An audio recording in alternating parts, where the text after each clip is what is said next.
na kanë vetë zyrtar të caktuar të lartë që amuj me pranu një dhuratë, për shembull, e kim pas një zyrtar që s'pi jap jemi, ka vetë është jashtë vendit atje ambasadora, konsulla, po nuk di çka, një vlerë për shembull rreth 4-5 mijë euro një dhuratë ka ndosh me jap, i kim thonë është ndaluar dhe s'mundesh me pranu dhurata të tilla. Edhe nuk e ka pranuar. Jo, se ka pranuar.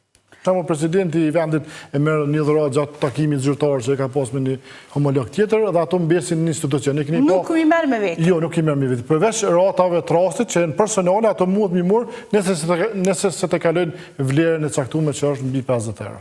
Roja ka dhe një rol, një kompetencë pak më ndryshë se na, sepse e bën konfiskimin civil, nuk shkon përmes prokurisë, se na kur gjojmë shkelje ose deklarojmë trem ose shkelje të ligjit, ne i bëjmë denoncimet ose kallëzimin penal në prokurit kompetente, byroja në këtë rast e bën kundërt sepse e bën konfiskimin civil, nuk shkon përmes prokurisë, vetëm mund të kontestu në gjykatë në rast të caktuar derisa të vendosë gjykata pastaj.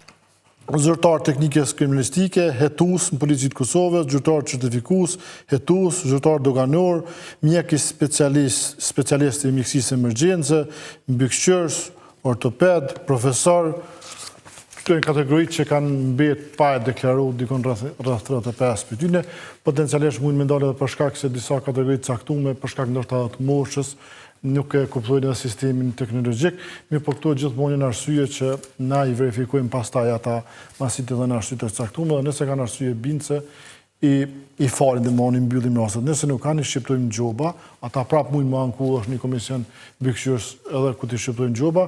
Gjoba shqiptohet 30% e pagës mujore neto që e ka, po jo me kalu 500 euro, nëse pagën dikush mund me pas eventualisht lartë, i bjen 30% që i bjen më shumë se 500 euro, mirë po ligji kërkon që mos t'i kalohet ky prag që është 500 euro, apo 30% e gjobës.